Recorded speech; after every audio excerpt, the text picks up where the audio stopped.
Welcome to the True Life Balance Podcast. My name is Brad Lancaster. And my name is Tiffany Lancaster. And this is a podcast about relationships and deep connection. And this is a podcast about health and fitness. And this is a podcast about consciousness and purpose. And this is a podcast about business, sales, marketing, entrepreneurship. In other words, it's a podcast about everything that we care about. So come along for the ride and hope you enjoy. Thanks for coming along. This episode is Tiff and I talking about some things that we are working on right now, themes of consciousness, how you can progress from victim mentality into accountability. And we also spent a little time talking about real estate and what's happening in today's real estate market. We shift gears towards the end. Once again, slight trigger warning.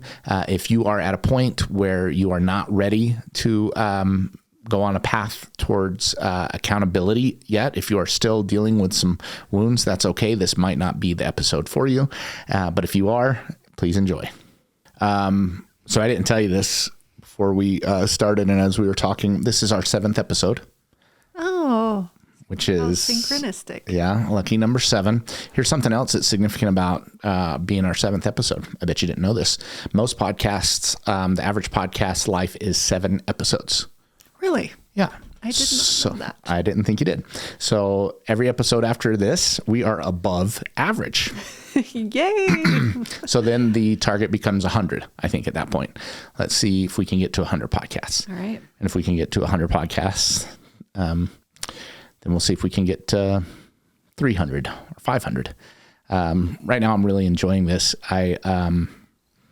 Before we get started, or as we get started, just wanted to, Tiff and I, in talking about what our subject matter is for today, just wanted to make sure that we acknowledge we're going to be talking about some radical accountability and moving out of a place of being a victim into some higher themes of consciousness, where true freedom and lasting joy can happen. But if you are in a place where you're not ready to do the work, or you're still feeling hurt, and you need to be in that hurt, we can honor that, right? And it's honoring every step in the themes of consciousness, and we'll get into that a little bit more and explain that. But sometimes it can be very hurtful for someone who has fresh wounds and who is trying to heal, to hear some of the concepts that we're going to talk about. And we know it firsthand. Yeah, or maybe they're just uncovering wounds. Right? Maybe it's not something that just happened to you, but maybe you're just acknowledging there is wounds, there's traumas that you have not healed from. And we just want to let you know we have compassion for that. We love you. And if any of this feels triggering to you, don't if it's not resonating, we will not be offended if you choose not to listen to this episode. Yeah. So we wanted to have that disclaimer first. Trigger warning. Like, being triggered is a real thing. And sometimes when you have grown to a point where you're ready to completely heal from that trigger can serve as a teacher. And if you are at a place where it's still fresh, that trigger can serve as an opening, as almost a, like, it makes the wound worse. Is that?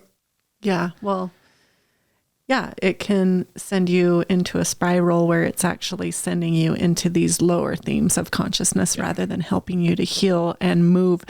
You can think of it as lowering your vibration or raising your vibration. That's another term that's used often today. Yeah. So themes of consciousness. By the way, my education on themes of consciousness comes from a more than a decade of self-work, of first acknowledging like some of me taking accountability for misdeeds, missteps, and wounds that I had created and wounds that I opened up myself, as we've discussed in previous podcasts, through infidelity and lying and other destructive behaviors. And so like getting into the, why would I do that? How could I do that? Judging myself, and then an evolution through study, through meditation, through yoga, and spending time with teachers, of understanding how to grow through those places. So that's my background in it. I am not a licensed clinical social worker. I'm not a psychologist. I am, to reiterate, a business owner, an entrepreneur, and a human being who loves and has spent a lot of time healing. And the saying goes, hurt people hurt people. And the inverse of that is true as well. Healed people can heal people. And so our goal is to share where healing has taken place in our lives, and see if it resonates with anybody. Would you say that's accurate? Yeah, I would say that that's definitely accurate. And I would add to that, I think we put an overemphasis in our society today on certifications or degrees or labels. These labels that qualify you to be able to speak on certain matters, when I believe in reality, it's going through these really hard experiences, going into the deepest and darkest shadows of the world and finding your way back. That's where the real juice is, I guess, in life. And I feel like the deeper and darker places that you have been, the more, and at least in my experience, the more you have learned, the deeper the understanding is. And I had a mentor tell me once, that it's the addicts and, those people in our society who have been through a whole lot of shit. They also have a really deep understanding of how to come back from that and how to offer true healing advice. So to me, it's what we were talking about earlier as far as gurus are concerned. Well, let's talk about that. Yeah. So one of the things we've been, Tiffany and I joined the yoga couple and the Sacred Yoga Institute in their yoga teacher training. And that's a shift for me, because up until now, yoga has simply been a way for me to, a couple things, to be with you, right? To stretch a little. I've never really considered it. I never considered myself having a yoga practice, because I did it to join you, and it was your practice that I would join. Mm-hmm. And just over the last couple of weeks, we joined the yoga teacher training, and so we, in this last week in our training, we've actually had a couple of live sessions. Most of it's done virtual. All of it's done virtually, and you're already a 300-hour trained yoga instructor. I'm a 0-hour trained yoga instructor. There's a label. I gave you one. And in this last workshop, we learned about the need for gurus. Yeah. And well, their advice was that, you do not want to, if you wouldn't want to switch lives with your guru, then they probably shouldn't be your guru. And so that is one of the things we wanted to talk about today. If you're looking for relationship advice, if you're looking for business advice, make sure that you would want to trade places with the person in that area that you're looking to learn from. And also something that they mentioned that I thought was really cool was you think of the guru as either the spoon or the cup that you're taking the knowledge from. The knowledge is being passed down to you, and the guru is just the tool in which being used, the vessel in which the information is being transferred to you. And so it's not the guru that you're worshiping. It's the information that the focus should be on. And so I thought that was really valuable also. Yeah, that was a great point.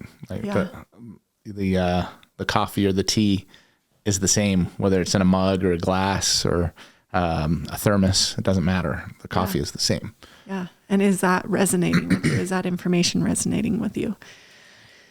So with that, we wanted to kind of talk about themes of consciousness and how it has related to us on our journey and how we've kind of found our way. Well, let's talk about that though. Themes of consciousness, like that is born out of this idea that no two souls are having the same experience, right? We can all, like you and I are in this exact same room. Temperature is the same. The lighting is the same, you would assume, but you and I are having completely different experiences. How can that be? Well, we have had completely different, the way I like to think of it is, the lenses that I'm looking through that consist of my childhood, the way I grew up, how I perceive, how my brain literally perceives information that's, given through my senses, through my eyes, through my ears, through all of it. My mind has literally been programmed differently. My DNA has literally been programmed differently than yours because of our background, because of everything that we've experienced. And they find that the majority of this program is done by the time we're 7 years old. By the time we're 7 years old, the majority of your brain has been programmed based off of, whether or not your parents get mad at you, for interrupting an adult or, whatever the case may be, right? Moving too much. Yeah. Speaking when you're not spoken to. All of these programs that don't just come from your parents, they come from your teachers. They come from your, if you're religious, they come from, the people in your church, whatever has been programmed into you, letting Society. you know, this is the way that your Media. Yeah. This is the way that this world works. Here's when you're safe. Here's when you're not. You do this and it equals this. Yeah. And we've all had different experiences, different instruction. Even if we were in the same family, it was received differently based off of our place in the family, based off of our own experiences, what we were going through. My brother and I, great examples, like raised 9 years apart by the same mom and dad, completely different people. We had completely different childhoods, even though they were the same humans that birthed us and raised us, right? Yeah. So, and that turns into our, what we call, what most people would call your perspective. And what, as we've begun this, as I've begun this journey of spiritual awakening, and I'm okay calling it a spiritual awakening, it's understanding that at my core, I am. Yeah. And that's it. Right? I just have to point out how profound it is that you are at a place where you're willing to acknowledge that you are experiencing a spiritual awakening. Like, that is so huge. And for me to hear you say that is like, it's so exciting to me, because for our listeners out there, when I started down the path of yoga, there is so much, it's based in spirituality. Yoga is not about the asana. It's not about the poses. It's so much deeper. It's a philosophy. It's a way of life. And for so long, Brad would be triggered when I would talk about that side of yoga. So I kind of had to just be patient and let him be on his own journey and his own path and kind of come to this place on his own. And sometimes I pinch myself that he's here and he's able to acknowledge that. Yeah. And even still, calling it a spiritual awakening, it means something different for me than it does for you. And it means the exact same thing. Yeah. Right. So for me, it's, again, this idea that what is consciousness? That is like one of the most quintessential questions and existential questions that exist in our world. Who are you? How is it that you came to be? How is it that, and what is it that you will become? These questions that have perplexed the sages for eons. and really diving into those questions. And well, I think. Go ahead. Yeah, I just got back from a women's retreat. It was called Recalibrating Sisterhood, and it was an awesome retreat. I really had a great time to be able to sit around with a bunch of women and just talk about spirituality and taking really deep dives into these concepts.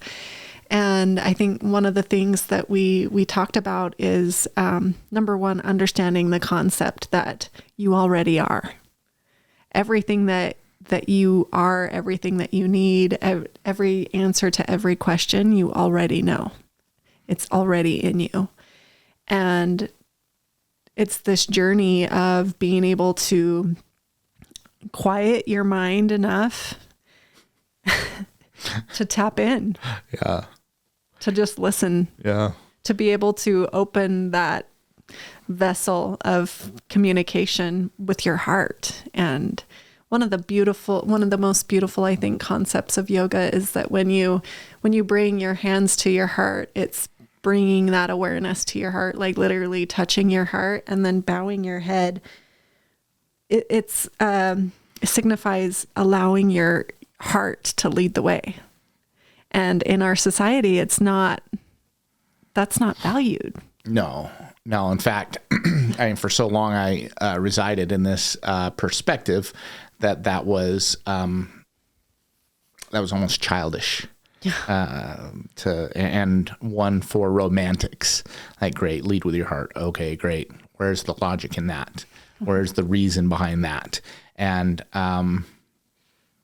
the truth is that you actually, from a theme of consciousness, from a perspective standpoint, you actually need to move through the logic and reasoning to understand that leading, and this is crazy because leading with your heart is actually the best way.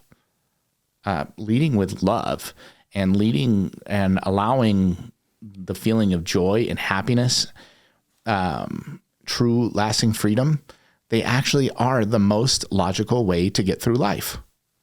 And here's what I mean. Whatever it is you're going through, the challenges, and gosh, I feel like I'm all over the place, but hang in with me. These are very difficult concepts to discuss. Yeah. So, but I think it's worth noting that the inner work, when we talk about the inner work, and we talked about this again, but it's worth repeating almost every time we get together and we talk about this, because when we talk about seeking true life balance, what we're really talking about is harmony. What we're really talking about is true soul freedom. What we're really talking about is lasting joy, lasting happiness. Yes. And so, true life balance is because it's a fun name for us because we don't really believe that balance exists. But we do believe in those concepts of freedom, of joy, of lasting joy and happiness. We do believe in the counterbalance of life. Yeah. So, well, let's go right into our own experience as we talk about this. Okay. Can I just quickly talk about this chart so that we're basically the different themes of consciousness? I'm going to. Yeah. And credit to Matt and Ash, the yoga couple who put this chart together and share it in their book, The Inner Work, which we've been diving deep into lately, and strongly suggest, for me, it's been one of the most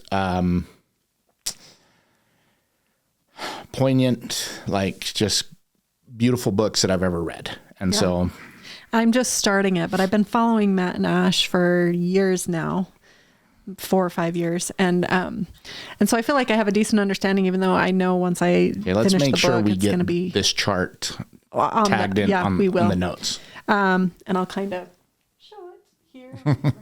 You probably won't be able to see it, but we'll put it up. But I'm just going to read off the different themes of consciousness as Matt and Ash describe it. And this has just been it's been such a breakthrough for us to be able to understand this and the difference. So we wanted to talk about it. Okay. So at the very bottom of the theme in consciousness, it starts with shame. And then as we move up, it's guilt and judgment, then hopelessness, grief, fear, desire, anger, pride. And those are all 3D consciousness, right? And then we break into the 4D, which is courage, neutrality, willingness, acceptance, reason, and logic, right? And that's 4D, right? And then as we break into 5D, it's love and inner peace, and then true freedom and lasting happiness. So now that you have an understanding of what the themes of consciousness are, we're going to kind of talk about like, what does it look like to be in any one of these themes of consciousness? Right. And so the theme of consciousness basically is it's forming your perspective for every situation that's happening to you.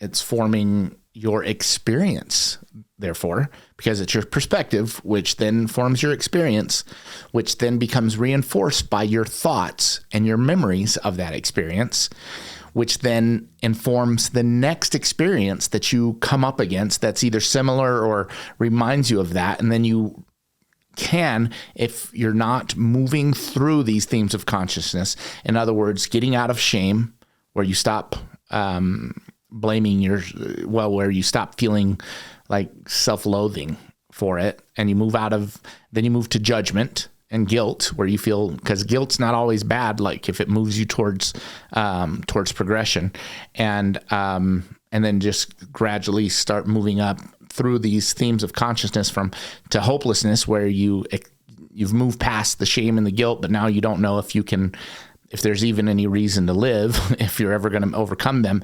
And so gradually, step by step, you move through them.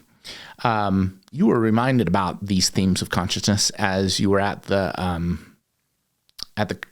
women's retreat, because you were dealing with a lot of women that were dealing with religious trauma. Yeah. Yeah. So let me describe really quick how this kind of shows up and how this works. Perfect. So I'm just going to use an example. So I used the example earlier of being reprimanded when we're a kid, right? So if you interrupt, if you are a kid and you speak up as a kid and you say something to an adult, and maybe your parents were those parents who were like, you don't speak until you're spoken to. The way that can show up as an adult. So you say something and you're being told, be quiet. That can cause us to feel like, okay, we unheard. It can trigger you. Yeah. It triggers you. Well, what it teaches you, the way your brain wires is like, okay, I am not allowed to have a voice.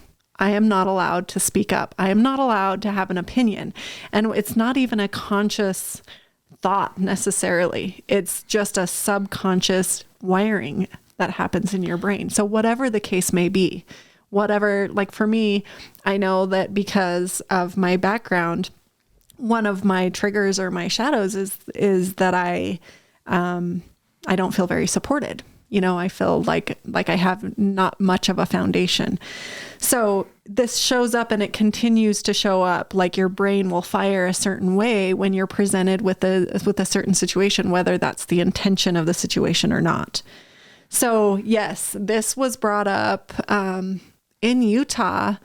There's a predominant religion here in Utah. And so there were a lot of women. It seemed to be kind of, whenever you get together in these retreats, there seems to be a couple of themes that are, the traumas, a couple underlying traumas that everybody shares. And it's really kind of a cool thing that happens at these retreats, because you start to bond. And even though the religious trauma isn't necessarily one of my big traumas, I felt like I totally belong there, because I watched you go through a lot of the similar traumas. And so I felt like I was able to bring a lot to the table.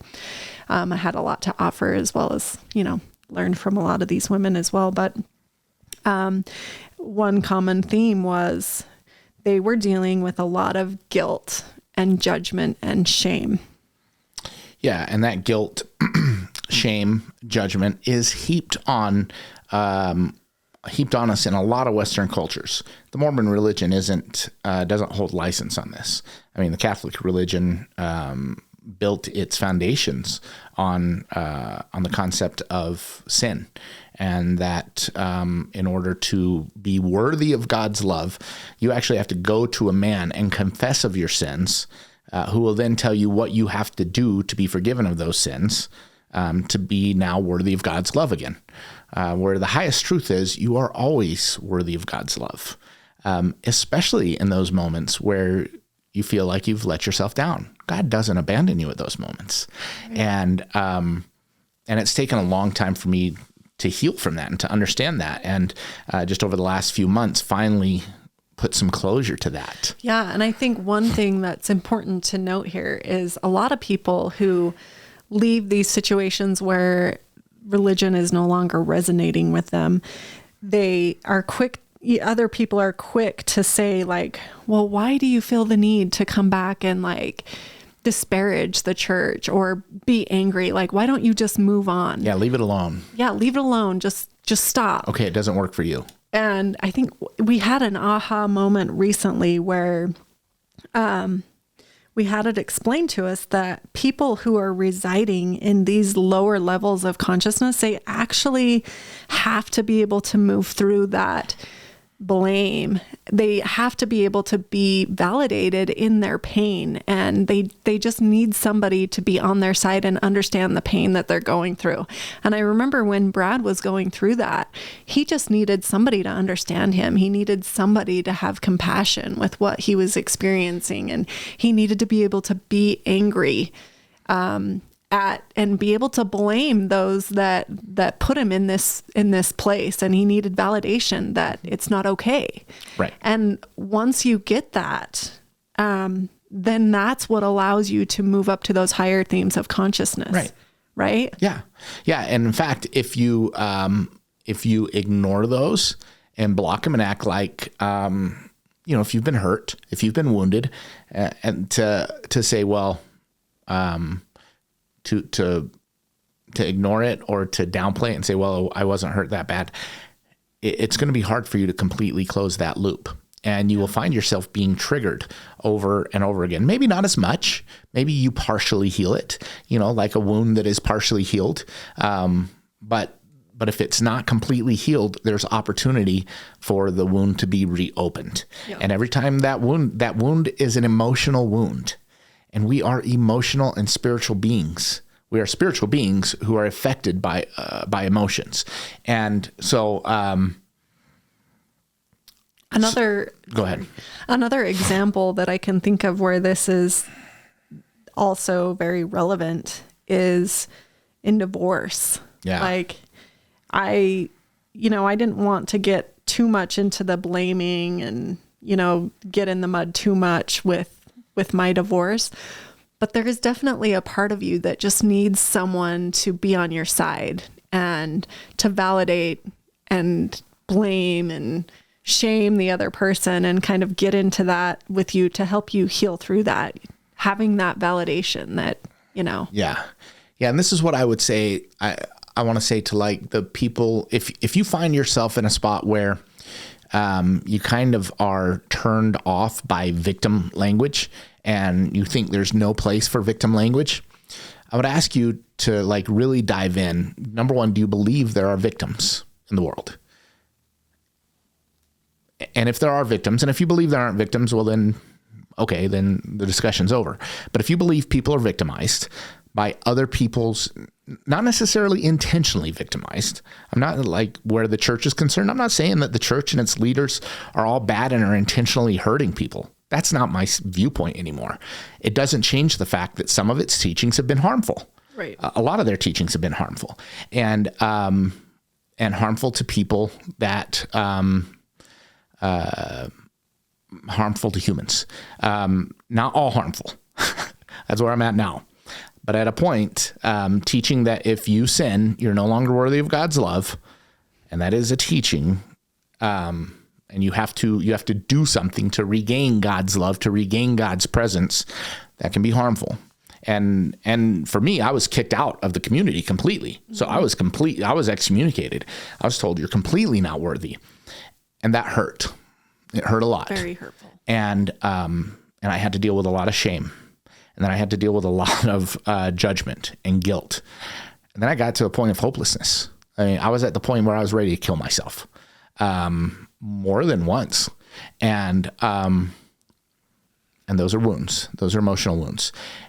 That was for me in religion. For you, it was in a relationship where you had been abused. And you needed, for you, I just had this like light bulb shined on as we were getting ready for this. You no longer take on the label of victim. In fact, you don't even like talk about it because you have moved to this place of higher level of consciousness where now all that you went through happened for you. Mm-hmm. But to get to that, you had to enlist the help of friends who took you in. You had to enlist the help of social workers and of case managers for victims of domestic violence. You had to file police reports. Like, you had to be a victim to be able to move through it. And this is what I want to let anybody know. Like, if you bypassed that victimhood, okay, I guess, but I'm just telling you, there is probably some healing that still needs to take place. You have run away from that pain, and it's okay. I know why, because you are a brave soul. You are courageous, and you want to embrace that higher level of consciousness. You saw it and you wanted to go right through it, and there's nothing wrong with that. Well, the only way to truly heal from it is to dive in and feel it, to have that good cry, to be able to feel sorry for yourself and allow you that moment. Give it its time on stage. Give it what it deserves, because give it its time on stage. I love that. Yeah. Like it needs to be there. And this is where, sorry to interrupt you, sweetheart, but this is where, because somebody asked us earlier, are you talking about psychedelics? This is where plant medicine can actually come in handy because... Well, sometimes. So because what plant medicine allows is it's going to show you those dark shadows. It's going to show you those dark corners because a lot of times what we tend to do as humans is say, if I don't look at it, it's not really there. Right. It's too scary to look at. So I'm just going to ignore it. I'm going to keep on trucking on. And by the way, you're like, for a while, you're right. Yeah. It will preserve. You can stop looking at it, but the thing is, it never really goes away. It resides in your body. Our bodies are so freaking intelligent. Our bodies remember everything, and trauma literally stores in your body. It literally stores in your body, and that's one of the things you learn through yoga. Yeah. That's why when you're doing hip openers, it's opening up all of those stored emotions in you. That's where a lot of our emotions reside, in our hips, shoulders. And I've seen people literally start crying in yoga practices where we're doing a lot of hip openers. And if you don't feel it like right in the moment of the practice, like you'll notice it a lot of times just show up throughout the rest of the day, or sometimes even multiple days. You'll have all of these crazy emotions come up and you have no clue where they're stemming from. Like you can just start crying. And we've had that happen before when we've been doing like day-long yoga retreats and stuff where... Oh yeah, we decided to take our whole family to a wanderlust yoga retreat, a yoga festival. And oh my gosh, all of these emotions just started cracking open. And it was hard when we were going through it, but it was also very healing as we moved through it. But we're digressing a little bit, going back on so what plant medicine can do is it shows you all of those wounds, all of those things that you've not been wanting to look at. And it holds them up right in front of you. Yeah, like and you cannot turn away. And so you're being forced. And so if you're in a place where you're ready to take that on, you're ready to take on all the shit that you've been stuffing away and not wanting to look at because it's so scary. If you're ready and in a place to say, okay, yeah, I can deal with this. Show me what it is I need to heal. Then it can be really healing for you. But if you're not in a place, it can also be traumatic Right. and damaging. Yeah. It's interesting because if you've never experienced plant medicine, there is oftentimes a purging that happens. And it's talked about with ayahuasca, with psilocybin often. A lot of the psychedelics will have this purging effect, and you're basically vomiting, right? But there is an emotional element to that.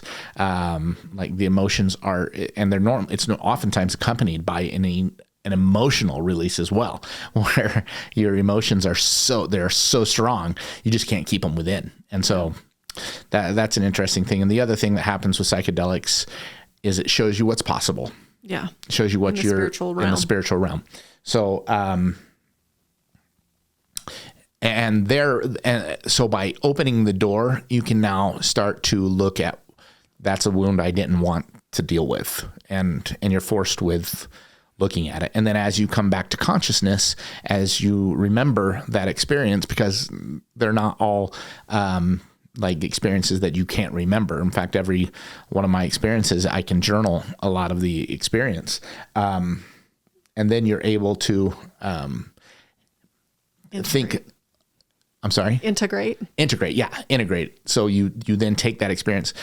One thing that I can see is where plant medicine becomes a coping mechanism, where it's the thing you use to, because it can also like make it so that you don't have to deal with it in consciousness.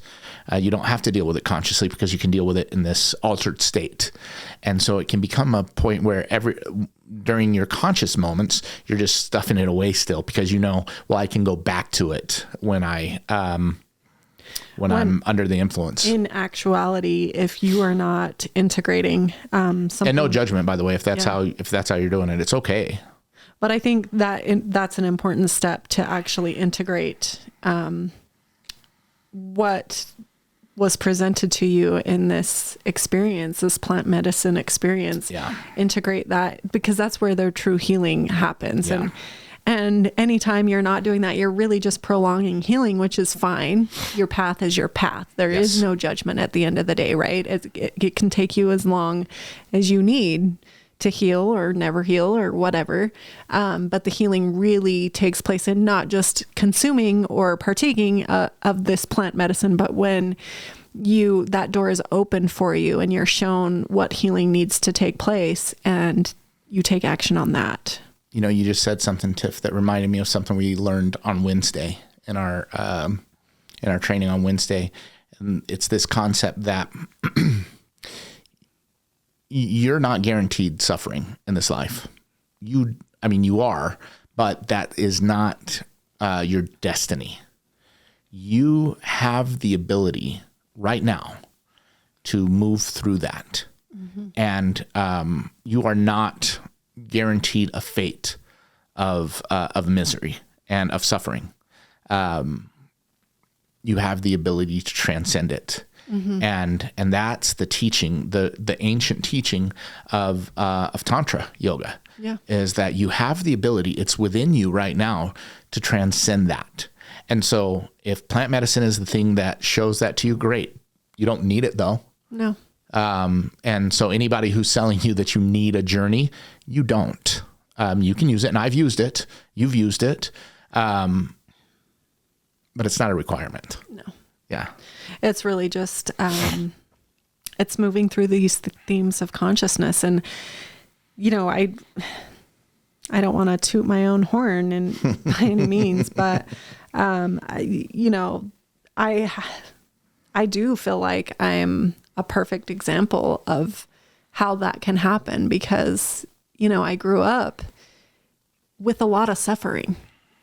My childhood was dark and there was a lot of suffering. It wasn't all that, of course I have good memories and my childhood wasn't terrible. And there certainly are people who have had worse childhoods, but, and, I don't want to take away anything from anyone else, but, from an early age, it was just a choice. Like I decided what I wanted my life to look like. And I just kept moving in that direction. Yeah. Whatever it looked like. Yeah. So your father died when you were 7. and your dad was he was your rock. And we've talked about that, but you decided early on that you weren't going to allow that to define you. Right. But it wasn't right away. It was for a few years, right? Because you had to go through as a small child that grieving, and then probably the victim mentality of it, of feeling shame, because you've told me like the shame that you felt for losing your dad, the hopelessness that you felt of wondering, how am I ever going to get through this without my dad? The anger that you felt for being somebody raised without a dad, and then the pride that you felt for being somebody who was able to conquer all that, and then eventually move through those lower themes, that 3D realm of consciousness, into courage, where you're going to take responsibility, to acceptance. Yeah. Well, I'm to a place now because I can look back, and it's what we always say, you can connect the dots looking back, right? And my first marriage was really a way out of the situation that I was in with my home life at that time. Yeah. You know? And I'm looking back, I'm really grateful for that. I'm grateful for the experience of, he was in the military and we moved halfway across the country when I was only 17 years old, by the way.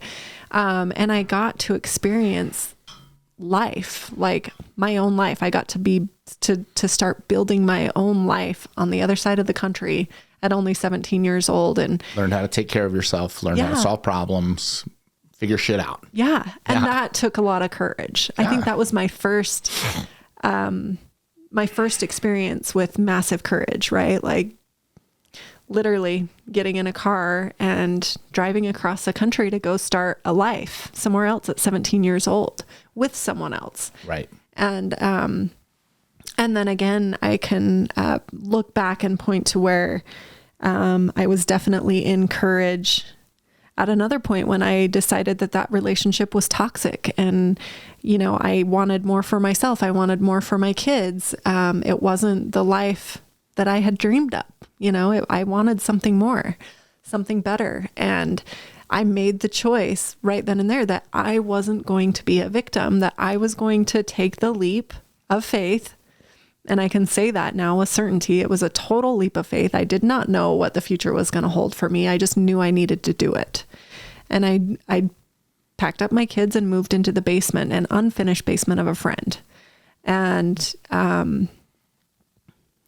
I've said it before, but I think it's those moments where we take those leaps of faith that real transformation happens. Yeah. Right? We don't know what's going to happen, but we just do it anyway. Yeah. And it's because you knew there was something more. And for you, it was the feeling that you were after, right? It was the feeling of true freedom, right? Yeah. Like not being held down by anybody else. Not being told or dictated to what my life was going to look like, or the kind of life I was going to build. I wanted, the freedom to design my life however I wanted it to look. Yeah. And I really believed in that. And so this is where, so you don't spend much time. It's interesting because you don't spend, you spend very little time at the stage of life you're at now blaming your ex-husband. In fact, I can't remember the last time I've heard you blame him for anything, because you just don't do it. No. And you see that experience as something that happened for you, but you had to grow through that, because there was a time when he was the victimizer. He was the abuser. Right. And you had to grow through it. And so this is what I would say to and my experiences with religious trauma. I wasn't a victim of domestic violence or anything like that. Mine was religious trauma and societal trauma from being excommunicated. And I went through a lot of shame and guilt and hopelessness and all of that. And especially here in our community in Utah, if you find yourself somebody who has left the predominant religion and you don't understand why people spend time talking about their time in being a victim, just understand that means you weren't a victim. Right. You moved through it very quick. Or maybe you weren't a victim at all and you just moved through to a higher realm of consciousness. But imagine how painful it is if you were to tell a woman who is a victim of domestic violence and to tell her as she's moving through that, as she's left her abuser, if you were to tell her, stop your whining, stop your complaining, like you've left him, move on. Would you ever say that to a woman, or would you ever say that to a child who has just been awakened to the fact that they were sexually traumatized? Because that's the way it happens, right? A lot of times sexual trauma is repressed and the memory is actually covered up. And then as that memory is brought to consciousness, that's okay. Do you need another drink? As that memory is brought to consciousness, if that's triggering you and that's bothering you, I'm going to invite you to dive into your judgment. Where are you suppressing judgment? Where are you suppressing shame? Because your reaction to somebody else's trigger says more about you than it does about them. Absolutely. So if from the religious standpoint, if you are somebody who has moved through it, and which is where I'm at, I really believe it. And by the way, moving through it, you can always find, there can be another trigger that you didn't realize that you haven't healed from. And anytime there is this triggering moment where you feel anger, hopelessness, shame, guilt, and there's nothing you feel like there's nothing you can do that. It just means there's a wound, there's a trauma that you have an opportunity to heal, an emotional trauma, a spiritual trauma, something that you can heal. And if you find yourself judging people who are going through their healing process, I'm telling you, it's an invitation for you to heal again. Well, and even more than that, acknowledging what theme of consciousness you are operating out of. Because I will say, I did move through I think for me looking back, I went through a lot of the victimhood while I was actually still in the marriage. So when I started opening up and shining the light with my coworkers on what was happening at home, and they started showing me compassion and pointing out the fact that I was a victim and holding that space for me, I definitely went through that victimhood mentality. Like that is where I was able to do a lot of that healing to get me to the point of courage where I was able to say, yes, you're right. I need to leave this situation. But then there's an even higher level once you get to the courage and neutrality and realizing, that that you don't need to be calling yourself a victim, that you can just have the courage to move on and do that whole thing. And the next level is recognizing what you said earlier, that hurt people. And you start to move into this place of compassion, which, I have definitely experienced, and you and I have talked about it, where my ex-husband was somebody who went to war for his country. He was somebody who experienced massive trauma. And he was viewed as weak to look at that and say that that was traumatic for him to start talking about that. I mean, by the folks in the military. Yeah. And a lot of other people. I mean, it just being a man in general. Right. Like there's a lot of pressure to conceal your feelings and don't be a bitch. Yeah. Yeah. That's like this toxic masculinity thing that is real in our society. Well, I saw somebody posting like just recently on Instagram that, like legitimately was saying real men don't cry in front of your women. I'm thinking, the fuck are you talking about? What a terrible message. I mean, you shouldn't, like, if you're at a point where you're crying every day, you've got a lot of healing to do. Right. And so I said, you shouldn't. I want to take that away. If you're at a place where you're crying every day, heal. Right. Dive into that and realize that you've probably got a lot of work to do. Yes. But using your it doesn't make you bad. That you said earlier, how traumatic would it be for a woman who was raped and she's mourning and hurting and, she's in those lower realms of consciousness at the beginning stages of healing that. And someone says, well, you should have compassion for him because that was done to him too, or whatever the case may be. Right. Yeah. Yeah. Well, you can't blame him because he was a victim of abuse as well.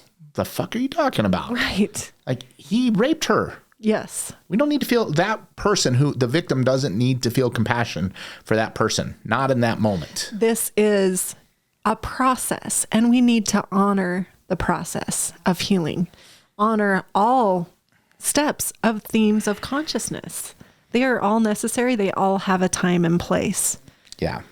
So, what another way to think about the themes of consciousness is a healing process, a process that it's an emotional and spiritual healing process that allow you to move from being a victim, because that's a very real thing. And, that's why, as we look to our society today, we've got a culture of victims who say that's where you need to reside. But we've also got a culture of radical candor. Not just radical candor, but radical accountability. Yeah. You're in charge of everything, which is true. And if you've been victimized, you're a fucking victim. Yeah. Well, that's why. Do you see, guys? This is the same. They are the same thing. It's two sides of the same coin, and it's why compassion is so crucial. It's why compassion is so necessary. Yeah. And it's why when we say leading with your heart, that is super important. And that is one of the most important, I think, philosophies of yoga is compassion, compassion, compassion, compassion. Yeah. Okay. Well, we're going to be touching on these themes of consciousness for a while. I am convinced that they shine through in every part of our business. One of the reasons we hired the guru that we did, and I don't know that he would take the guru label on in our business, is Colton Lindsay.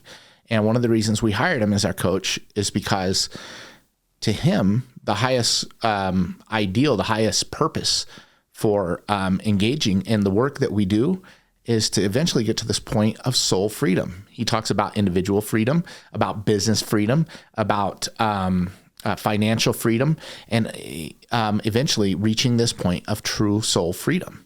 So our guru for our business, and I'm not even a real estate agent, is I want to work with somebody who understands from a business perspective how you can achieve true soul freedom. Our guru in our spiritual development, our gurus are the people that we're learning from are Matt and Ash, the yoga couple. And our relationship, I would say. And our relationship as well. Thank you for reminding me about that. Yeah. Our relationship are Matt and Ash, and they've been this is the irony for me, and I've brought this up, but both of these teachers for me right now, they're more than a decade younger than me. And by the way, that's okay. They've learned something that I haven't, and they're showing expertise. And so as you're choosing gurus in this world of there are more programs, there are more courses, there are more people putting themselves out there as experts than ever before, make sure, like Tiff said, that they really do have the experience and that they are doing the thing in life that you want to be doing, that they're experiencing that or something really similar. Absolutely. Do we want to talk about real estate? Let's touch on it. Yeah. Should we talk on real estate? We're to remind you guys, Tiffany is the owner and broker of our real estate brokerage, True Agency Real Estate. She's also the owner of our construction company, True Homes and Construction. I run that part of the business, and we focus on remodeling. And the real reason we own the construction company is when in 2016, as I was going through the initial phases of my awakening, and as I was moving through these themes of consciousness, the 3D, and moving into courage, moving into acceptance, and that's really when I started thinking of higher possibilities. And as we were discussing it, we said one of the things we wanted to do was have a place for men and women, but like I was feeling called to have a place for men who were recovering from addiction, who were coming out of incarceration, have a place where they can come and be safe and not be judged for their past and be given a new slate, a clean slate. So that's why True Homes and Construction exists. True Agency is the real estate brokerage that provides, we seek to provide a unique experience in a client-centric. I like to say we are building a business that is designed to really bring value to the consumer, really bring solutions and options to the consumer, let them remain in the driver's seat throughout the entire transaction. And kind of I like to tell people it's the opposite approach of Homey. Homey's take is that they charge next to nothing and they also do next to nothing. Whereas for what you would pay any other real estate agent, we try to bring massive value to the client. Whether that includes doing some remodels on your home to make sure you maximize your return on the sale of your home. We always, with a standard commission package, we always come in and offer cleaning services to get your home ready to list. And we're not afraid of a discount either if you've done a lot of the hard work in keeping your house ready to list. And so that's who we are and what we're about. Yeah. So we're at an interesting time. The market is it's one of the more interesting markets I've seen. Yeah. We're on April 15th. Today's April 15th, 2022, tax day traditionally. We're seeing interest rates have more. Interest rates are up 100% from where they were at 90 days ago. Up over 5% now, where just at the 1st of January, you could get you could get a loan at 2.5 to 2 3/4 all over the place. Those days are gone. Who knows how long? Maybe forever, maybe not. What's the big news of the market right now? Well, there is still not enough inventory. Right? And that's probably the biggest news, is that we are starting to see a change in interest rates, but we are also seeing it's a very interesting market because we are still experiencing a major housing shortage. There are still not enough houses to buy. There's a couple reasons for that. One reason is that after the crash of 2008, we stopped building houses for a long time. So we didn't keep up with the influx of people, like just, typical influx of people and growth. We didn't keep up with that. But the other reason that I saw not too long ago that I thought was interesting is the number of vacant homes have gone up. And by vacant, I mean Airbnbs. There's a lot of people that own Airbnbs that are considered non-occupied properties because they're just rented out. And we don't see that market going away anytime soon. But it is an interesting but one thing market. That's happening with that we see a new trend, investors are buying a lot of the hotels that used to be used for nightly rentals, and they are converting them into long-term rentals. Yeah. Which is really interesting. It's very interesting. Yeah. The advice that I have to offer to anybody and everybody is one thing that we're seeing is a lot of people, like millionaires, trillionaires, lots of people with money.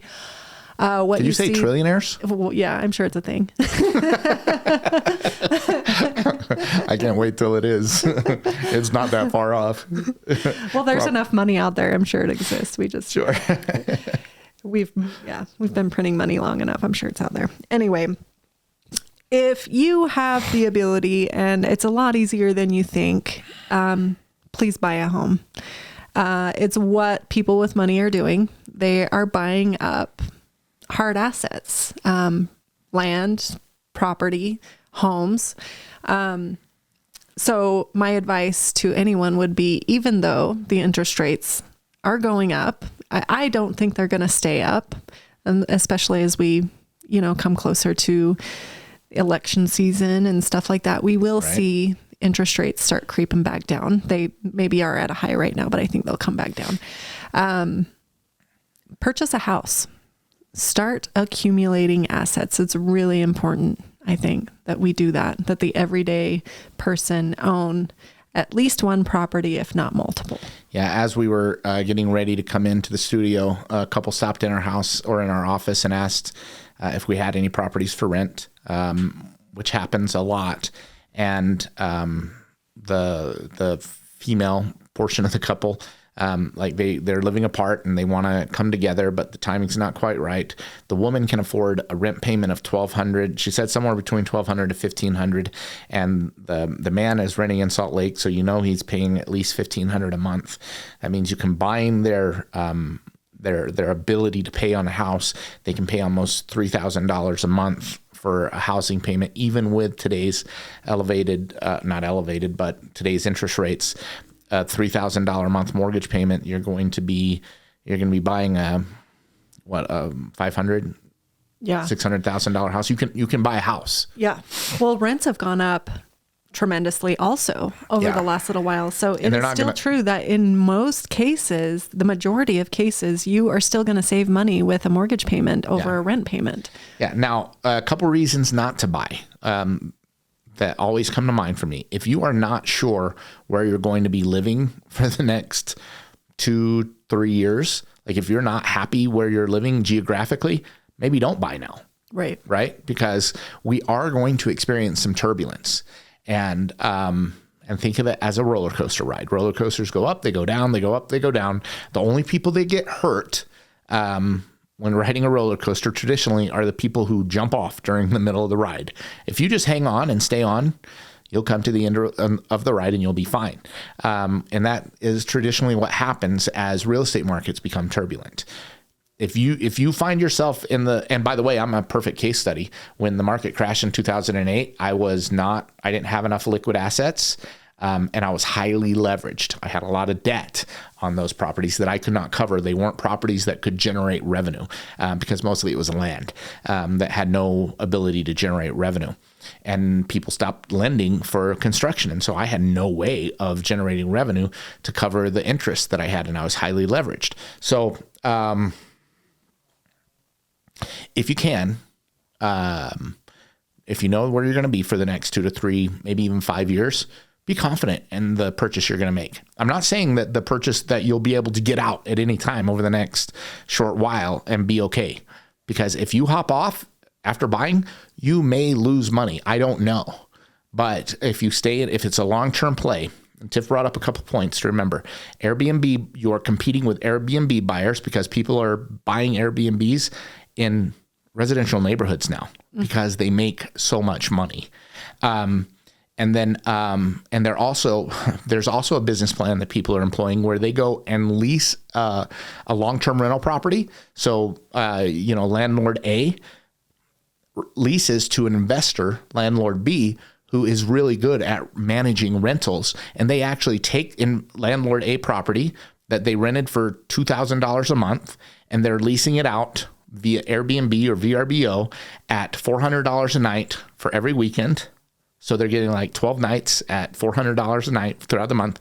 Their gross rents are $4,800. They're paying the rent. They're not even owning the property. They're just looking at it as a cash return, which is a really cool business, using somebody else's asset to generate revenue. What a great way to generate. That's America. That's capitalism, America.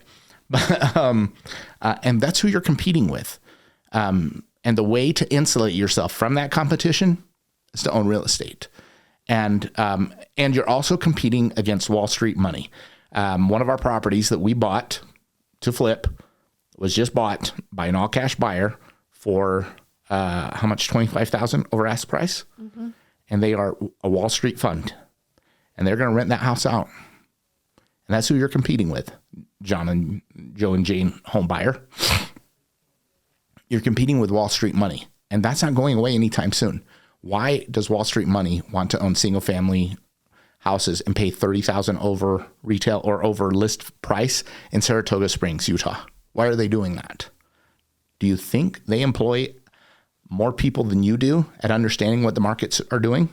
Do you think that they're buying and betting on something that's going to go down? I doubt it. I mean, we don't have analysts going, but I can watch what the companies that do. I can watch what they're doing, and they're buying more. Yeah. So, and lastly, yes, to end this on a positive note and not feeling discouraged about how hard it is to buy a house right now, make sure you're working with a good real estate agent that knows that. I will tell you the biggest tool in negotiating is communicating. Make sure you're working with someone who's willing to dive in and have a conversation with that listing agent, find out what's going on with the property, what's important to the seller. That's always, that's a good real estate agent, someone who's willing to do that footwork and find out, what the deal is. And obviously someone who's willing to help dive into your situation and really representing you on, there's lots of different ways to go about buying a house and structuring the loan and setting those expectations up front. But at the end of the day, it's very important to own real estate. We are firm believers in that. So it is possible. That's a good point you made about the real estate agent. Because we get a lot of offers on our properties, and the first thing we look at, you, Mr. Consumer, need to understand the first thing we look at is who is the agent representing the buyer. What's their experience? How are they to deal with? And if that agent doesn't have a ton of experience, we're less inclined to work with them unless they've done something to offset that. By the way they present themselves, by the plan that they have, or maybe who they associate with. I always put a lot of weight in the agents that take the time to call me and say, because we deal with a lot of inventory. That's the way we've structured our business, right? We like having control of the market. We like having inventory. And I think that's an amazing way to run a real estate business. But the agents, when we have a listing, whether we're selling it for someone else or it's one of our flips, the real estate agents that take the time to call me and dive in and, ask the silly questions. What's important to the seller besides money? I mean, I know money's important. Money's always going to be important, but, we've taken VA buyers over cash buyers all the time. If, of course you have to be competitive, but, there are other things that matter. Sometimes those cash buyers are not the easiest to work with. They're not going to make sure that the deal gets done no matter what. And so, there are other things that can be leveraged and that's important that can help you win. So. Fantastic. Well, we covered a lot of ground today. If you hung in with us, thank you so much for staying with us. We talked about what we're experiencing with our own training. We are believers in personal development and constantly being involved in some kind of personal development. And we're always looking for the best way to get through this life and achieve that ultimate state of like true lasting joy and happiness and personal freedom. So if you enjoyed that and you enjoyed this, make sure to click like, follow, subscribe, all that stuff. Come along for the ride, because this is the theme that we're going to be spending a lot of time on over the next few months. We'll have guests. We'll continue to have guests, but Tiff and I really wanted to spend some time just talking to each other about what we're learning. And if you enjoyed it, great. And if I guess my parting shot would be, take what works for you. And if it doesn't work for you, just let it go. Yeah. As always, if it resonates, great. If it doesn't, that's okay too. Yeah. We're all on different paths. We're all on different journeys, and some things are not going to resonate, and that's okay. Yeah. And if it wasn't meant for you, then it wasn't meant for you. Yeah. That's okay. Okay. Hope everybody has a great week. It's Easter weekend.